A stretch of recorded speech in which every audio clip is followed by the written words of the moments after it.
एक बार भगवान गौतम बुद्ध अपने शिष्यों के साथ किसी पर्वतीय स्थल पर ठहरे थे। शाम के समय वह अपने एक शिष्य के साथ भ्रमण के लिए निकले। दोनों प्रकृति के मोहक दृश्य का आनंद ले रहे थे। विशाल और मजबूत चट्टान को देख शिष्य के भीतर उत्सुकता जगी।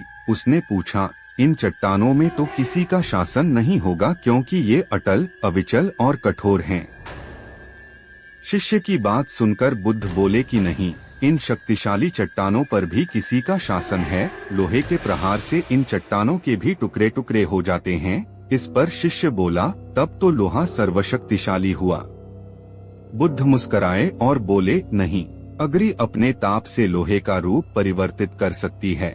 उन्हें धैर्य पूर्वक सुन रहा शिष्य बोला, इसका मतलब अग्नि सबसे शक्तिवान है। बुद्ध ने फिर उसी भाव से उत्तर दिया, नहीं, जल अग्नि की उष्णता को शीतलता में परिवर्तित कर देता है तथा अग्नि को शांत कर देता है। शिष्य कुछ सोचने लग गया। बुद्ध समझ गए थे कि उसकी जिज्ञासा अब भी पूरी तरह शांत नहीं हुई है। शिष्य ने फिर सवाल किया, आखिर जल पर किसका शासन है? भगवान बुद्ध ने उत्तर दिया, वायु का। वायु का वेग जल की दिशा को बदल देता है। शिष्य कुछ कहता इससे पहले ही बुद्ध ने कहा कि अब तुम कहोगे पवन सबसे शक्तिशाली हुआ। नहीं, पवन सबसे शक्तिशाली नहीं है।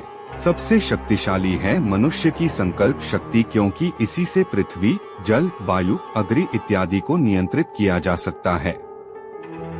जीवन में कोई भी महत्वपूर्ण कार्य संकल्प शक्ति के बगैर असंभव है। इसलिए अपने भीतर संकल्प शक्ति का विकास करो।